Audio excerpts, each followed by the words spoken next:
So make sure we are on, ready to go. So make sure everyone can see me, everyone beautiful.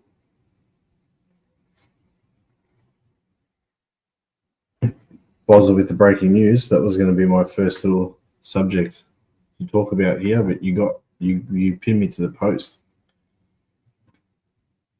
Everyone's on. Stephanus, Nathan, T's on, Bozza's on.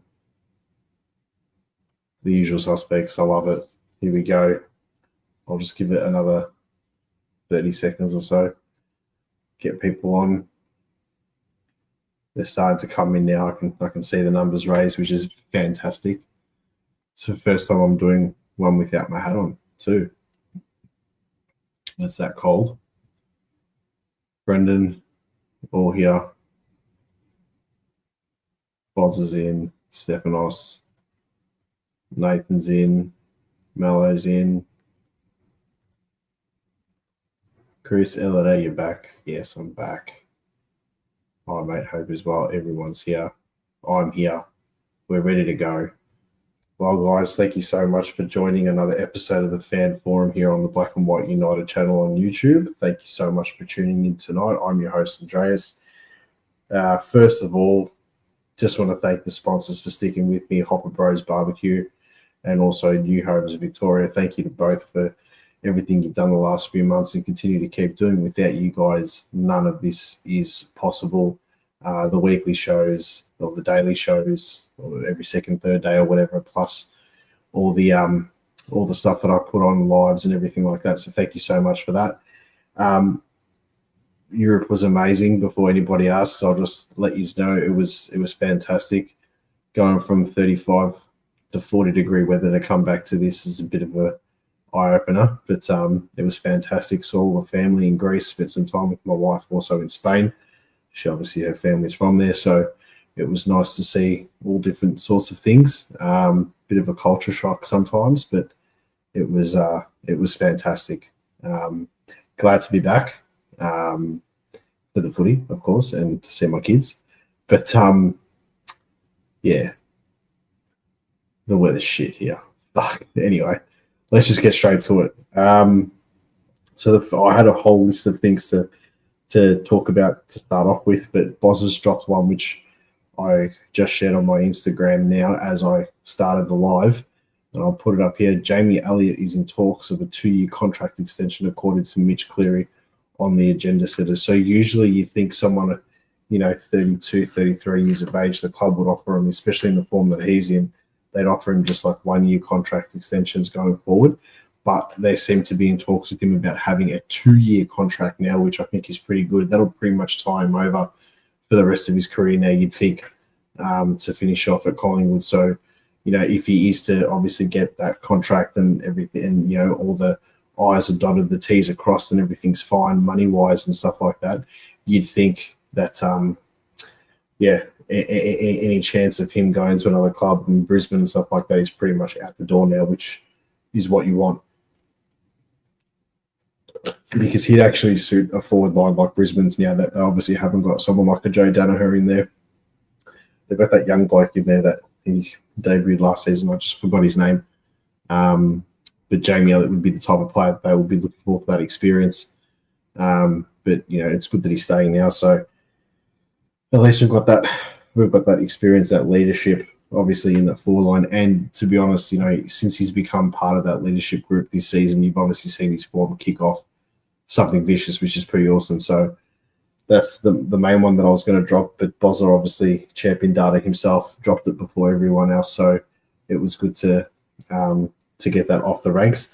I didn't, while I was overseas, just to let everyone know, I had really bad internet pretty much everywhere I went, and I wasn't able to post a lot of videos and stuff. I filmed a couple, and then I went to upload them, and I think one video was uploading for about 4.5 hours, and it was a 6-minute video.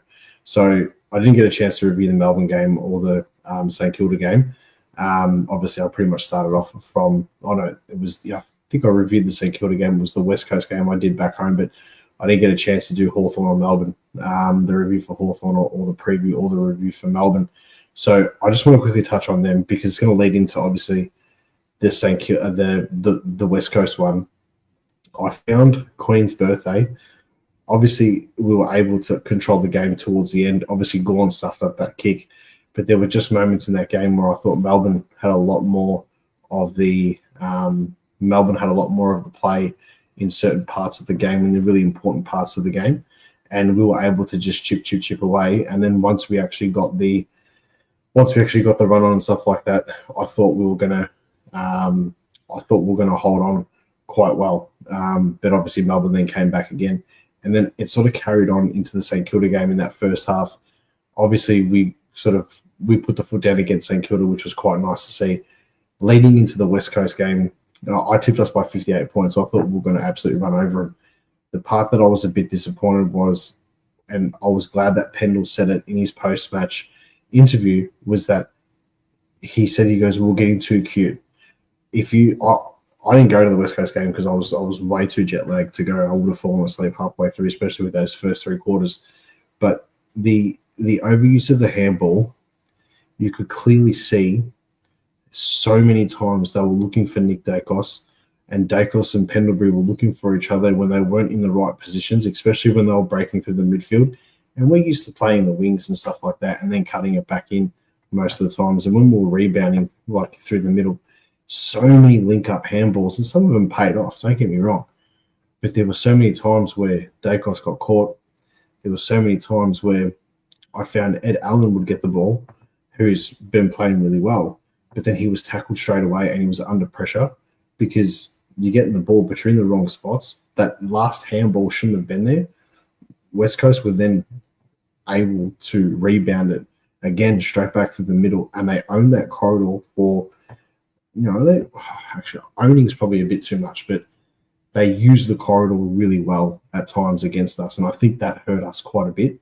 I know Fly said something like that in his presser as well, that they were getting a lot of the ball through there, so we had to adjust to that also. Yeah, we put the foot down in the last quarter, don't get me wrong, and at times in that third quarter to set us up for that last quarter. But geez, you really would have loved to have put them away a bit more earlier. But I think the biggest concern that we've got at the moment moving forward is probably the overuse of the handball. I sort of felt like we were playing when we're on, right, and we're pushing the ball like quite well, like through the wings or rebounding through the midfield or whatever. We're unstoppable. Like, let's just cut the bullshit. We're by far the best team in the competition when it comes up to that. Our link-up transition and everything like that is fantastic when it works. I just feel, though, the last couple of weeks, it's too congested. I feel like we're trying to overuse things too much. And when we're coming up to somebody, and we'll obviously talk about Carlton in a minute, but when we're coming up against a team like Carlton, where they overuse everything, they invite the pressure, it becomes a one-on-one battle pretty much in every aspect of the ground. That sort of suits their play a little bit more. Whereas if we're to break away from them and do whatever, we will create so many opportunities against Carlton. We will create so many opportunities against other sides who are towards the bottom ladder, like a Richmond, for example, where when they're not going to be able to stop us because we're going to be too quick on the spread. I just feel like lately we've been just too congested and we've had too many numbers around the pack, if that makes sense. I don't know. It's just maybe I wouldn't say we're trying anything new. Maybe other teams have found us out a little bit in that aspect there.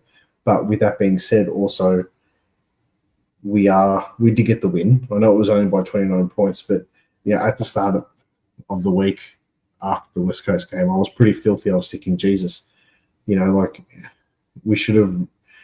the opportunity to grab a team and bully them pretty much the entire time. We had an opportunity to really bury a side like we did against Port Adelaide in round one. But if you think about it, let's just get through these games without any injuries. We're getting the 4 points. We qualify top 2. And then on top of that, then we can get the players back that we need to go forward. And this is another point I wanted to make, and a really important one. I wasn't going to talk about it now, but it's the perfect sort of segue. I feel as if the injuries are starting to build up now. I feel as if the injuries are starting to, we are testing our depth, which is good because there's going to be a time in the next 12 months, 18 months or whatever, where our team, we're not going to have everybody there. Players are going to move on. Players are going to retire. The structure of the team is going to be a bit different. And we are going to have to go into that depth. And I feel as if we can get 10 to 15 games in a lot of these second group of players that are knocking on the door now, and they can be consistent players while we're waiting for the stars to come back and we're winning, that's only going to benefit us in the future. For the immediate future, it's good too because we are qualifying. We are getting those 4 points. So that's majorly important as well. But our depth, I think, now is getting tested a fair bit. And look, we're proving people wrong. But as supporters, I think we can see, like, hang on a second, there's things there that need to be fixed, because if we had played that style of game against West Coast, against the Gold Coast, away, in 2 weeks, which is a massive danger game for us, and then, play that style against Brisbane, albeit at the MCG, even play that game style later in the season against an Adelaide away, it won't be a 9-point like difference at quarter time or half time, and then we're going to come back or whatever. We're talking like between 15 and 30 points without having any momentum, but being behind if we do play that style of footy. So I think that's something that we have to watch a little bit. But as I said, we are 10 points clear on top. We have the second best percentage in the competition. Last time I checked, I think it was by like 0.1 or 0.2%. So you had to said that to me after. If you had said that to me after the debacle of opening round against GWS, where we're going to be, I probably would have laughed at you. And I think a lot of us would have as well. We'll get to some of the comments before we move on. And then we'll get stuck right into, obviously, this game against Carlton. So we'll start back from here. Brendan, he goes, what are your thoughts on Brozzy at training with the JDG collision and concussion? Look, I saw it. Everyone saw the footage on the news. There was no malice or anything in that. Like, if that's what people are trying to imply or anything, not saying you are, but if they are, that's ridiculous. They're just going for the ball. It was a complete accident. It's just bad luck for Geordie. Obviously, the good thing is, though, he still has time to recover from the injuries that he was recovering from. This is a separate issue. So if he can obviously just manage his training loads for the next 2 weeks, I would think he'd be back in for the Richmond game in what's that, 4 weeks' time, I think on the 27th of July. So if Geordie's back for that game there, and then obviously the Richmond game, and then leads into, some pretty important games coming towards the end of the season. I think that'd be massive. Ben, how are you, mate? Chris, JDG can just Maynard, Tom Mitchell first match. Look, Maynard will definitely be in. He's been named. Tom Mitchell, Fly said that this game suits him. So if this game is to suit someone like a Tom Mitchell, then I don't see why he wouldn't play. So, now that we're on that too, like if we talk about the ins and outs really quickly, so West is out for 5 weeks, which is really annoying, but West is out. So you think West will come out, and then you've got Steele will come in for his debut. I think Dean will come out and Bruzzy comes in. I think Sullivan comes out and Tom Mitchell comes in. And then Sidey comes out, and then another one comes in for side bottom. So I'll get down to the comments too, but if anyone can elaborate on that, on what they think, that'd be great as well. Dan, Dan's online here. That's good. He has our injuries are starting to add up now. I need to sort these foot injuries out. Yeah, as I said before, like they're just starting to sort of come into it towards this part of the season now, which is a little bit annoying. So Nathan says Greece forget to pay the internet bill. I reckon it was Spain as well. I think it was actually worse than Spain. I actually got to post one video in Greece. Spain was, the internet was just shocking. I think one bloke at one Airbnb that we stayed at, right, we're only in Athens for a couple of days before we went up with the donkeys up north, right? Like, we contacted him the entire, 2.5 days we're there to get the Wi-Fi password because it wasn't on the bottom of the modem. Like, there was a password on the modem, but it wasn't working. And me and my missus both tried like 3 or 4 times, check the spelling, the case, lowercase, uppercase, all this bullshit. And it wouldn't connect. So we're pretty pissed off. Hatters is on, Fan Cams League. We're doing the Fan Cams, the forum, next week. So next week, me, you, and Botta will be on. I'm just going to smash through this one now because it'll probably be just under an hour, this one here. But I want to get you guys on after the Carlton game so we can talk about that as well and do like a little just over mid-season sort of review next week. Mello said we tend to play a lot better against the better sides, which is true. Would have been nice to get the win against Geelong, albeit being in our hands towards the end of the game. But I reckon the more as time goes on, the more I'm looking at the fixture against Brisbane. I think it's our second last game or something like that, third last game, whatever. I'm looking at that fixture quite heavily now because I reckon that's going to be a big one where, let's just say we drop the Gold Coast game away for whatever stupid reason and another one before Brisbane, then that Brisbane game becomes a fight for top spot. But then if Brisbane are already sewn up second spot, it doesn't really matter. It sort of becomes a dead rubber, if that makes sense. Just on that too, non-Collingwood related, but the catch-up game between Essendon and Gold Coast could prove massive. Now, for it to be even bigger than what it could be, if Essendon, and actually this game, I think Essendon's playing Gold Coast this week for their normal scheduled game. That game's massive. It's one of the games of the round, I think. If Essendon win, they're serious contention for finals still, which is quite hard to believe considering the season they've had. But then if Gold Coast win, it puts them potentially qualifying for top 4 with obviously the game in hand still. Now, whatever the result is for this game, moving forward, regardless of the fixtures, if Essendon win enough games to potentially qualify for the finals and Gold Coast win enough games to potentially qualify, not just for the finals, but for top 4, and that game at the end of the year, the rescheduled game in that week off, could potentially be Gold Coast need to win to make top 4, but then if they lose, they can drop to the very bottom part of the 8, and Essendon need to win just to make the 8. So I've done the predictors and stuff like that.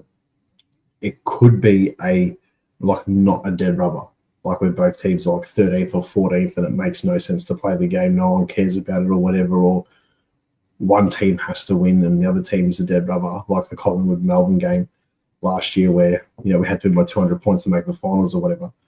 But this is very interesting because it could be that both sides need to win to keep their season alive, but the other one needs to win to obviously make top 4 and get that double chance. And it has the same impact as the Collingwood-Carlton game, the last game in round 22, in round 24, whatever it was, in 2022, where Carlton needed to win to make the finals and Collingwood needed to win to make top 4. Yeah, one of the greatest days ever in our history. So to go back on that, and I think that's a fitting sort of, way to finish that little thing that I just said then, because it is Collingwood versus Carlton this week. So if any Carlton supporters secretly lying on their couch watching this on their phone or something like that, I hope that brings back some nightmares for you. But anyway, let's get back to the comments here. Brendan's like, do you think Mitchell should play against the Blues? Look, I think that this game is tailor-made for him, just like Fly said, because Carlton invite that contested pressure style of play. So if he's that person that goes in and under the pack, gets the hand pass out. If he plays and has a half decent game, it can really release players like Nick. It's going to be interesting to see how him and Ned Long play in the same side, because Ned Long is usually that ball winner who smashes the pack and then gets it out and even runs with it, very much like Dane Swan. I know it's a pretty big comparison, but just the way that they run with the ball, I just see a lot of like the way that Swanee did, where he'd crash the pack, get the ball, and go. Ned Long's very similar to that. Obviously, Swanee's a lot better than Ned Long in that sense, but with someone like a Nick Dacos there, it really complements itself. So if you can imagine two bulls crashing the pack and then feeding it off, or one bull crashing the pack and then you've got Nick Dacos and Ned Long pushing off their men, getting the ball forward, I mean, it's a pretty good prospect. How do you fit it all in? I don't know. But I'll tell you what, you wouldn't want to be the Collingwood coaching selection panel over the next couple of weeks, because there's just so much. There's so many players to pick from, so many players coming in, which is the exact problem that you want to have this time of year. And moving forward, I mean, if we had everyone fighting fit towards the finals, I mean, Jesus. Totally agree, Andres. You're right. Overuse the handballs. Yeah, this week was it was too much overuse of the handballs, I think. So hopefully we can get the ball, pick the right option, and then just pin it forward. In our link-up transition, it was always one too many handballs. Yep. It's good that it just wasn't me, like, saying it. Kicking inside 50 was horrendous too. But on the kicking inside 50, the fact that we played Charlie West this game, everyone's like, oh, pretty much went with 4 tools, with Bobby not playing and obviously Bo McCreary out and Lockie Schultz out. It's probably a little bit more than that. I thought it was actually more like we had a forward line of 6 forwards, but 5 of them were tall. I felt as if Jamie Elliott was still playing as a tall forward, and he's not now because we've got too many tall forwards. So there was so many times where the ball against West Coast went into the forward line, regardless if the kicking wasn't good. The kick might have been there, but there was just no one there running to that space because they're all talls. Effectively, it was almost like we had 5 talls in there, and the forward line was just slow. It didn't work. Obviously, in the last quarter, they fixed it and did whatever, especially when West came off and Markov came in. They had to change the structure up. All of a sudden, things looked a bit better for that last 10, 15 minutes or whatever it was. I would have preferred if they actually had started Markov on the ground and played him in the forward line, and then potentially had someone like a Will Hoskin-Elliott start as a sub. Because I just felt like Markov would have given that defensive forward pressure, which means the ball's locked into the forward line a little bit more. That's just my opinion. I just think that would have helped us a fair bit, because West Coast would get the ball out, and I think I can't remember who it was, the new guy that plays first game, one of the top draft picks, just had a bit of mental block, but he was getting the ball down to Marich on the wing, and he was just piss farting around with it, and they were looking good, and credit to them. They played a fantastic game. But yeah, I just felt like we had 5. It was like we had 5 tools, not 4. So I really hope we don't do that again, because I think 3 is enough. Too many players collapsing in the contest. Yeah. Looked at Ed Allen's growth with playing with consistency. I don't. It's going to be very, very hard to drop. It's going to be very, very hard to drop Ed Allen now when he's playing the way that he is. But you look at who have got to come back, and he might be one that might miss out, might get close. He might be right on that cusp, because I'd be choosing Ed Allen over Lockie Sullivan, and Ed Allen over Will Hayes, Ed Allen over Steele, who's coming in and play and debuting. You choose Ed Allen over them. But is there someone that's going to come back where it's like maybe Ed Allen ends up being the emergency? But he's looking pretty good. So, yeah. Rick's on here. He said, we are missing our link-up runners in Bo and Schultz. and some players are just ball watching, which is why we are over handballing and making us look stagnant. Yeah, I think Bowen and Schultz, they're that last link in the chain moving forward, and we are missing them quite a bit at the moment. And even though Bo hasn't had an absolute standout season, I've been a little bit critical of him at the start, where it's like he would get a game where he'd score 1 or 2 goals, but he'd only get like 8 possessions. But it's the things that he does when we don't have the ball. It's the pressure he applies, the tackling, etc.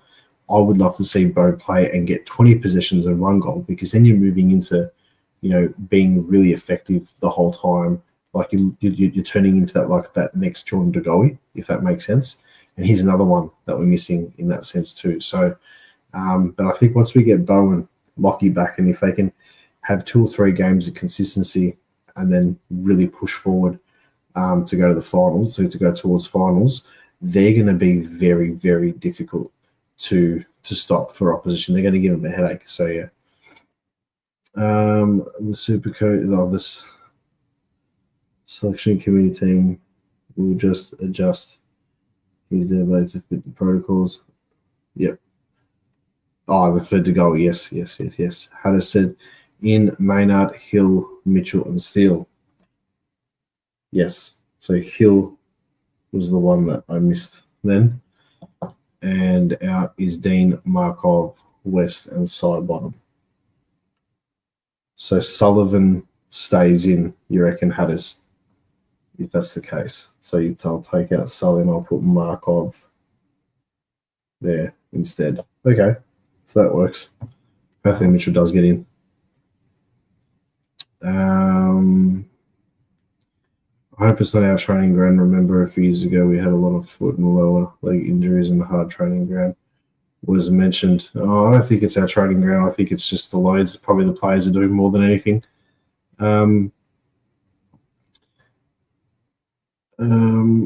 This is a good one, and then I'll move to the next point I wanted to talk about quickly. Gold Coast over there will be a tough game. So I think it's going to be one of the hardest games of the season, to be honest. I've just got this feeling that, every team every week plays their grand final against us, which is really annoying. So we've got Carlton, Gold Coast, Fremantle, and then Richmond. So if we judge those next 4 weeks, I am convinced that we can win all 4. There is no doubt about it. Do I think it's 100% certainty? No. I think the Gold Coast game is going to be a really difficult challenge over there, especially the way that they're playing. Do I think that the Carlton game is a danger game this week coming up?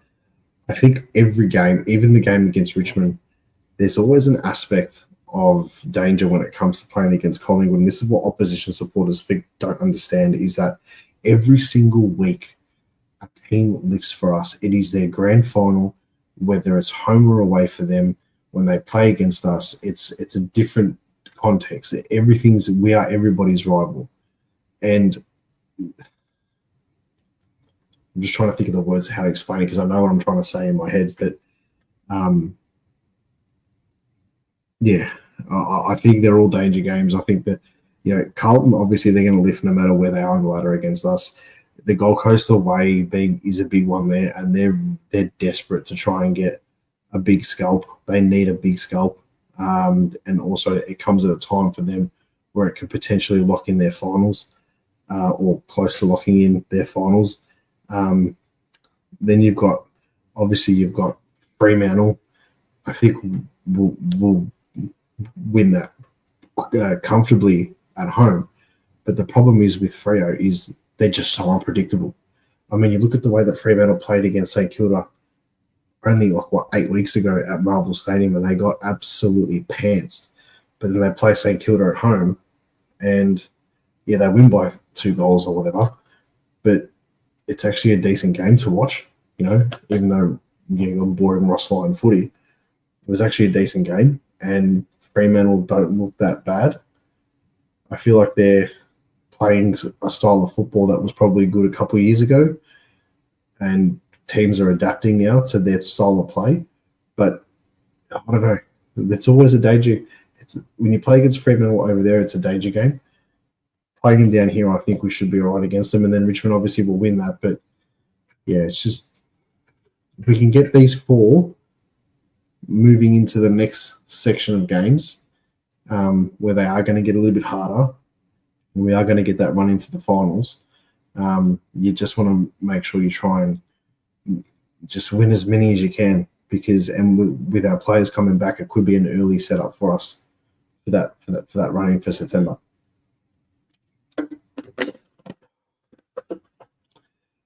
Hatters is not happy with something I said here. Let me just change this. Hatters has said, yeah, what did he say? He goes, Essendon, no chance finals. They're rubbish. I think so too. But the mathematics side of things says that they're not out of it just yet. So it's just going to be interesting to see what happens, especially leading into that game with Gold Coast. Like if for some reason got Essendon beat Gold Coast this week, then everything sort of changes. So, ladder predictors. Dan thinks he's the guru. Yeah, look, my ladder predictor from like last season, I had Collingwood sneaking into the finals and then making the grand final, and that's obviously because I'm extremely biased. But there's still some element of accuracy in them. I would have thought though. I think Geelong, Brennan, I think Geelong will finish second. They have an easy run home. I think Geelong are the biggest threat to the premiership after us, and also the Western Bulldogs. If they get that 5th or 6th spot and get that home elimination final, once they get past that, that's their biggest hurdle. And I think the Dogs are going to be a very hard team to beat. But in order to win the flag, let's just cut the bullshit now. In order to win the premiership, we will have to come across, unless something miraculous happens, we're going to have to come across one or if not both of them, no matter what. Shanahan was the name of the West Coast defender, yes. Does Allen and Long stay in the side for finals with Jordan De Goey returning? I don't think Ned Long is taken out of the side at all. I think he stays in regardless of who comes in. Even if Tom Mitchell gets a gig, I don't see Ned Long leaving. I'd rather play Tom Mitchell as a sub or rotating through the forward line, even though he's not. Yeah. Allen does his job and should be solid when that gets dropped. Yeah, I don't think Sully deserves to be dropped, but obviously with the players coming in, he will be one that makes way. So, Mello, I've said this already in my live, but if you had said to me, like, obviously at the start of the season, or even before the start of the season, during trade period, there was talks about Kennedy from Carlton obviously coming to Collingwood. And in my head, I'm like, how can Kennedy and Tom Mitchell play in the same side? Now, you're looking at how Kennedy's gone now at the Bulldogs, and fuck, you'd love him at Collingwood right now. Ned Long's come in and made everything his own. And in my head, I'm thinking to myself, after that, you can't play Ned Long and Tom Mitchell in the same team. If Mitchell's ready to go and he's 100%, and Ned Long's ready to go and he's 100%, now, even judging by the way Tom Mitchell's played in the twos and the way he's going to come into the seniors hopefully this week, if Mitchell gets put into the team this week, Ned Long's not going to get dropped. So it has to be both. You have to find a way to play them both. And I think I'm fine with that. I'd rather play Tom Mitchell and Ned Long through the middle and Tom Mitchell from the bench more and rotate more than have 5 talls in a forward line or 4 talls in a forward line. I think that's way better to have. Needed more leads from our forwards against West Coast. Yeah, we did. We needed more leads. I think we just needed more strong contested marking too, because most of the marks that were being taken were from Tim Membry, and he was outside the forward 50. We need hard games. Really? We've played all of last year's finalists already at the start of the season. I think we've pretty much done the hard yards already. And we've only got to travel 2 more times this season. So you want the harder games before the finals, yes. And you've got Adelaide away. You've got Brizzy at the MCG. You've got Melbourne, who, probably won't make finals, but if they had a one this week against Gold Coast, they'd be in contention as well. So I don't really think it's not going to be an easy lead up into the finals. How many Collingwood fans did you bump into during a European trip? 2. One of them was on the plane. His name was Steve. So how's this for a little quick story for you? So old mate was sitting behind me, right? And he recognised me. And then we're in the premium economy seats, and there was a bit of a gap between like my seat and the window, right? And then I'm sitting there relaxing, watching the Take the Step stocko, because obviously we're sponsored by Emirates, so it was on the plane. And then I just see this hand come through, and I look here, and he's got the Swish thing with steel side bottom on there talking to him. And I looked at it and I laughed, and I'm thinking to myself, it's me talking, jokes, steel side bottom. Anyway, and then I turn around, I'm like, oh, that's mad, blah, blah, blah. And he's like, yeah, I follow you on YouTube, blah, blah, blah. I'm like, oh, thanks, mate. Anyway, so there was that before we had left Melbourne or Australia. And then I bumped into another bloke at, what was it, the market in Barcelona. What's it called? Las Ramblas, I think it's called. It's just a big, imagine Queen Victoria Market on absolute steroids and so much cleaner. So he was wearing a Collingwood jumper, and I actually went up and spoke to him, and then he realised who I was. He's like, fuck, I follow you on thing. Sean, his name is, and I've got him on Instagram and stuff. So he's probably watching tonight too. So he's in Italy at the moment now. So they were the only 2. I did see in Athens a few people wearing Collingwood hats and stuff like that. So, and at the Acropolis also, I was wearing my Collingwood training singlet, and there was another guy with the Collingwood hat there, and we sort of just walked past each other, and we just sort of looked at each other and just went like that. And then, yeah, it was pretty cool. We're everywhere. We're massive. Don't even lie. Even the Eagles played like it was a grand final. All the teams come out firing against us. Yeah. Hatter says our only 2 losses, I reckon, will be the Suns and the Hawks off a 5-day break after the Lions. We're going to play Hawthorn again, don't we? It's funny because, we beat Hawthorn, 4 or 5 weeks ago. We played some of the best footy against them. I think our 2 best games this season have been against Hawthorn, and the other one was Sydney Gatherround. I think that was just a complete performance by the team. Hawthorn obviously being a bit better, obviously at the G, and they were supposed to. A lot of people thought they were supposed to beat us. Whatever. You look at the way Hawthorn are playing now. That being said, Hawthorn had a bit of a soft kill against North Melbourne, but that's why I wish that we had that soft kill against West Coast. So yes, but interesting, Hatters, that you reckon the Hawks. I reckon it'll be Suns and Lions. I reckon the Hawks are still a bit overrated, just quietly. Our next 50-50 games are Gold Coast, Hawthorn, Brisbane, Adelaide. I think out of Gold Coast, Hawthorn, Brisbane, Adelaide, I think we go 2-2. So we beat Gold Coast, we beat Hawthorn, and we beat Adelaide away because we played good there.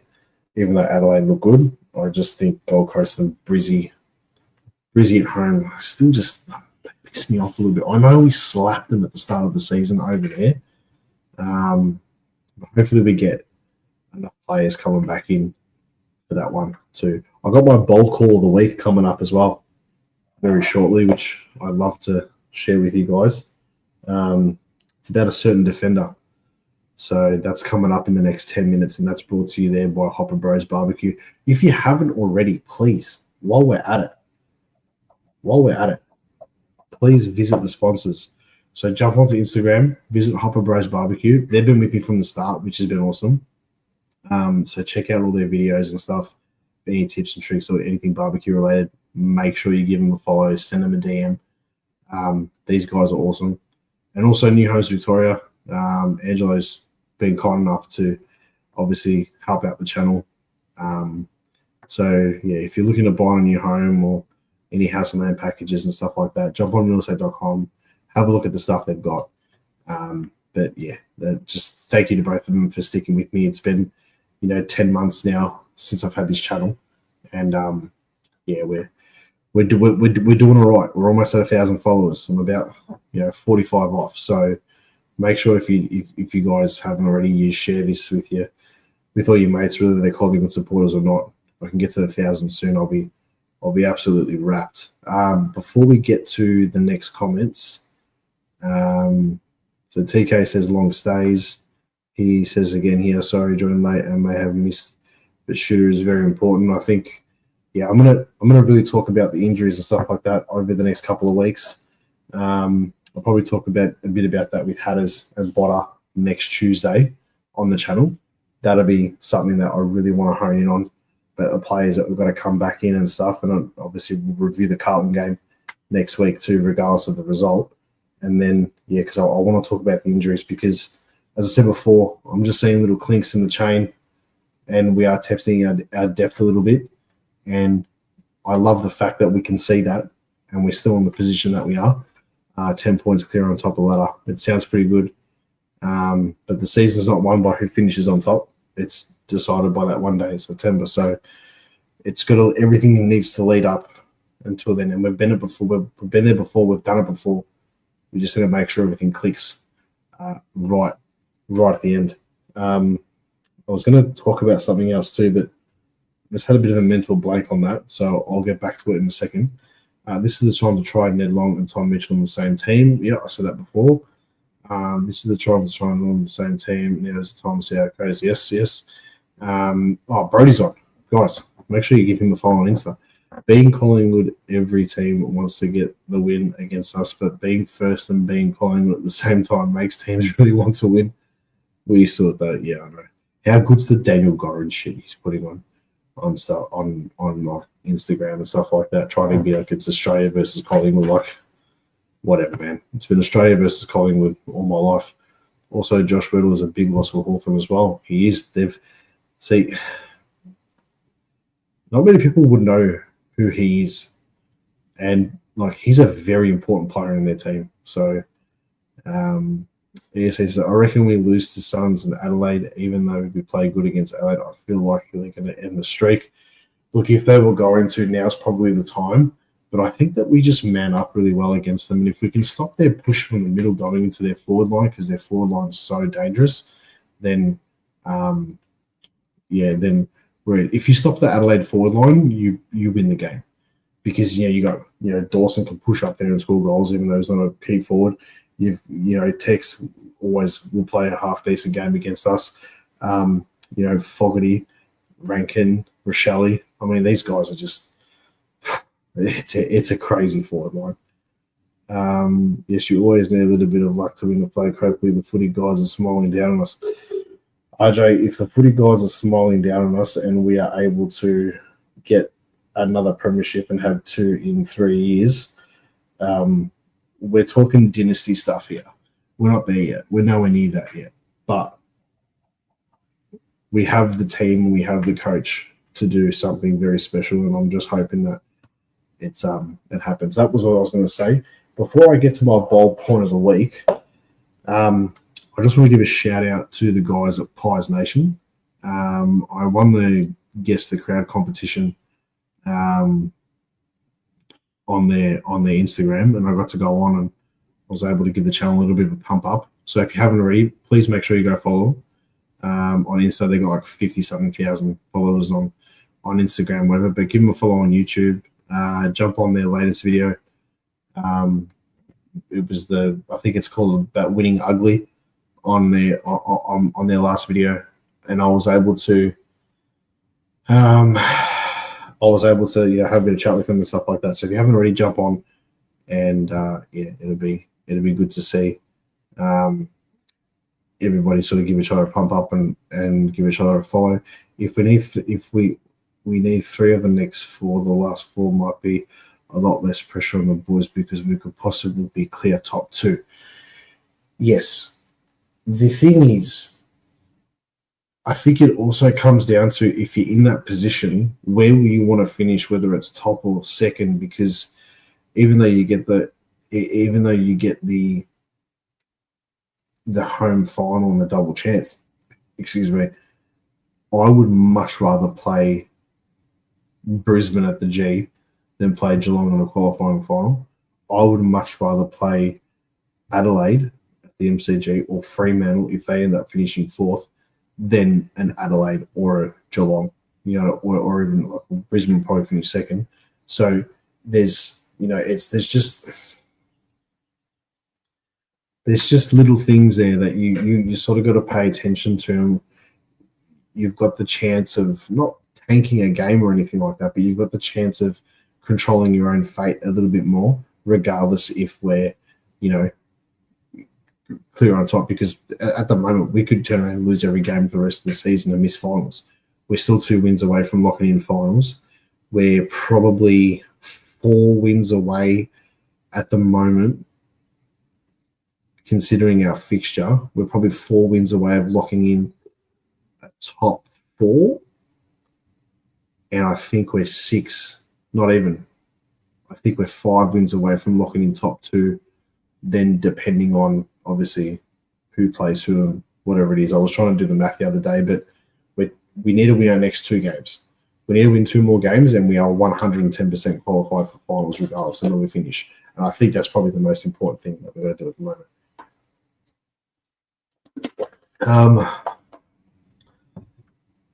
Next one here. Brody also said he missed me. I'll be honest with you guys. Like, I missed doing this when I was overseas. Like, I loved the time away and stuff, but when the videos weren't loading on the internet, on YouTube, mate, I was filthy because I spent time editing them, doing covers for them and stuff, and then I just threw my phone. I was like, I'm going to get us all lucky instead. Great to see Jeff Brown at Price training today. He hates the Blues like us. Yes, I did see the presser and stuff like that. Jeff Brown was there, which is fantastic. So there's an echo in the room there, Bozza. Yep. Don't forget West Coast Wooden Spoon 2010, 2023. Click. See, now you're doing the whole Nostradamus thing. You're doing the whole superstitious link up thing. Yeah, I like that. I like that a lot. I like that. I'm all for that. So, Donnie says, hello, Malakas. Hello. Glenn, welcome back. Thank you. Brody says, yeah, for sure. It just depends on who's 3rd and 4th. I agree. And then Brody also said, I'd rather play interstate team and have the G rocking. I think either way we'll have the G rocking no matter what. Like, regardless of who we play. Obviously, like, if you want to look at finals, just quickly before I do my bold call, because I wasn't already wanting to say it. If you want to look at finals and Collingwood sort of crowds, there's 3 that stand up to me the most. Now, we've had times where we've played prelim finals and stuff against interstate sides. In 2003, played against Port Adelaide. It was all Collingwood. The 2002 prelim final, now, I know I'm pushing here. Some of you may not have been born, but I'm showing my age. I was in my teens, so I remember it quite well. That was one of the first games that I'd seen Collingwood completely dominate a MCG crowd. Like, the way it was back then, our cheer squad was on the other side of the ground, but the Adelaide cheer squad was on the Ponsford end, and they had like 2 or 3 bays. But then, can you imagine, like, literally 2 or 3 bays of Adelaide supporters, and then just the entire thing was Collingwood going up. It was amazing. So there was that. The next one, I'd say it was split 50-50, but that 2018 prelim final, obviously it was our away game. The city end, or the Putton Road end, sorry, was all Richmond, but I just still felt like we were louder. And I don't know, it was just the atmosphere was ridiculous. And then obviously we know the 2023 prelim final. Credit to the GWS supporters that game. The Renter crowd was there. Like, let's not lie. The Renter crowd was there for that one. And they were loud and they were doing their thing. I do feel like there was probably some Carlton supporters wearing the high vis there just trying to celebrate something.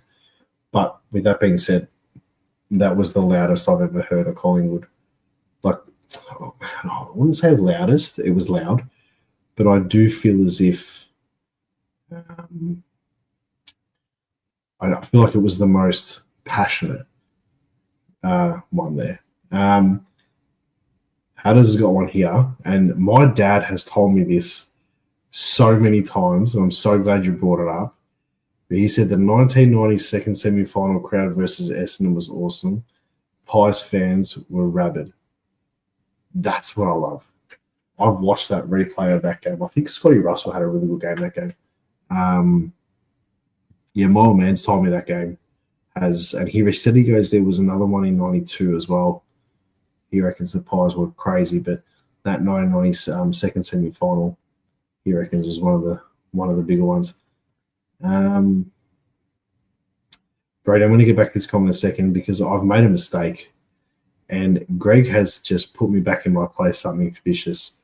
The 2010 prelim final, the loudest.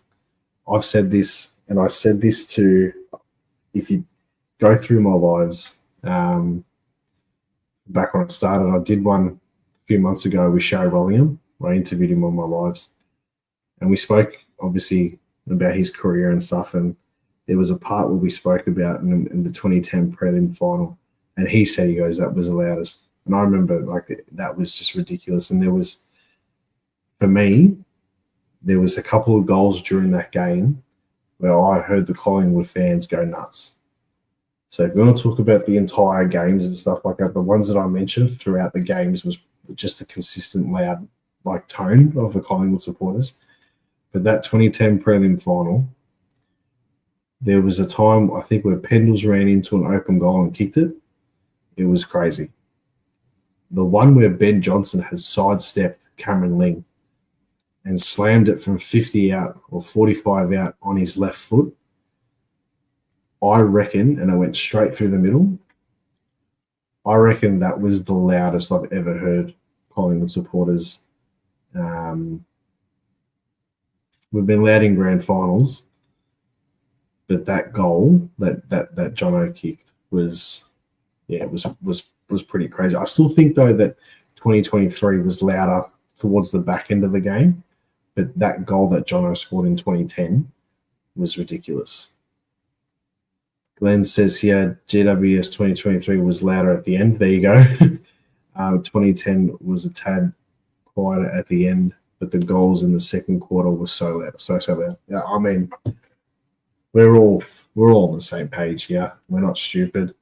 This is just crazy. 2010 prelim final, my favorite game ever, not including flags. Oh, Mick, he's on. How good's that?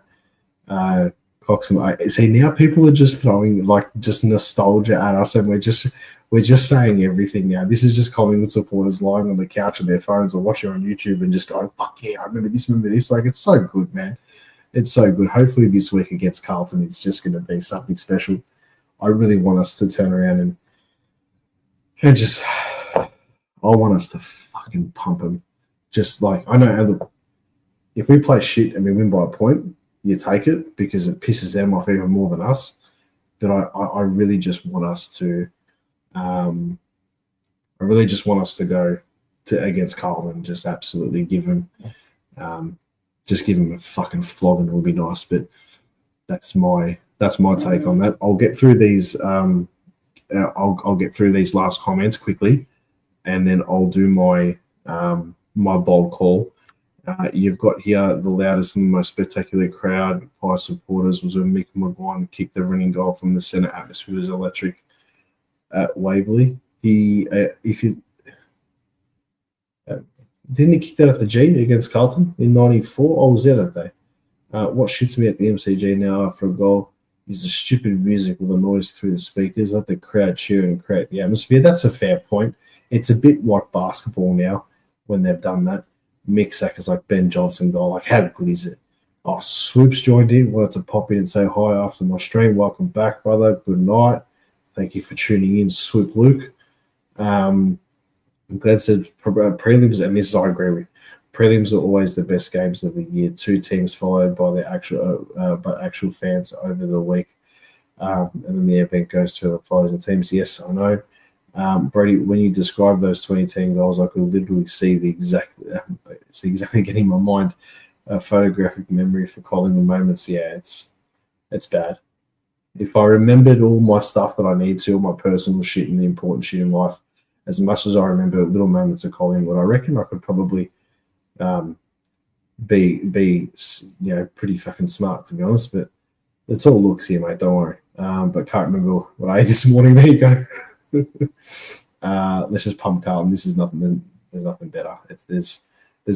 Flags are pretty good, but we can finish bottom of the ladder and beat Carlton twice and Essendon and Anzac Day, and it's a successful season. So, that's all I'm going to read for the comments here. Now, I'm just going to get to my bold call, and I want some opinions on this, and leave it in the comments. Yeah, because I'm not going to go read all the comments and stuff like that now, because I want to get to this really important bold call. I've been thinking about it over the last couple of days, especially after the West Coast game. I want your thoughts on this.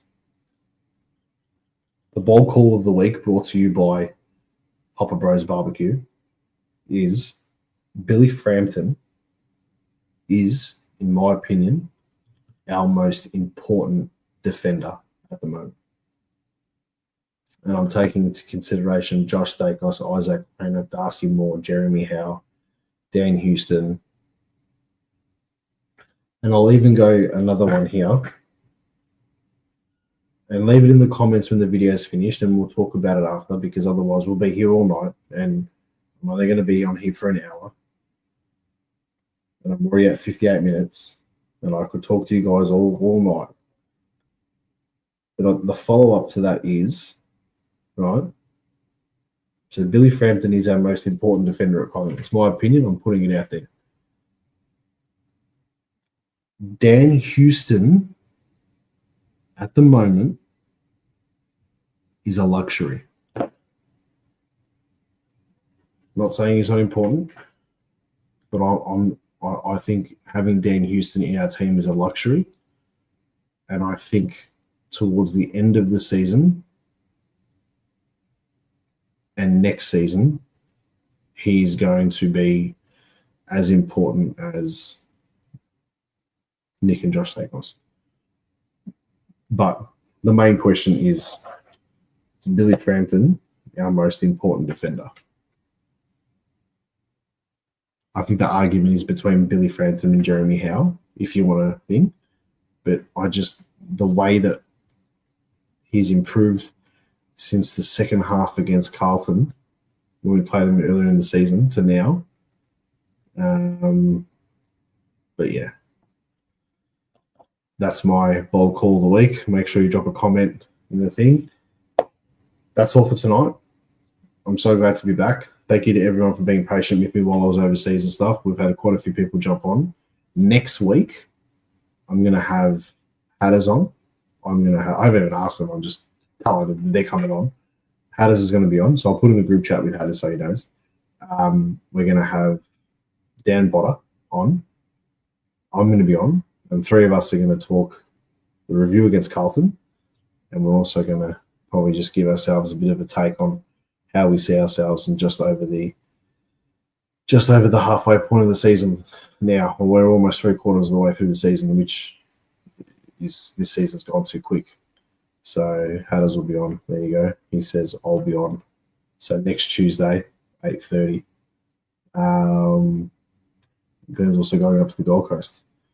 I wish I could, but yeah, I've just blown all my money on overseas. Anyway, that's enough from me. Thank you so much for tuning in. Make sure you drop a comment. Make sure you tell me what you think. Call it as you see it. And as always, geez, it's good to be back, guys. Thanks for tuning in. Go the Pies.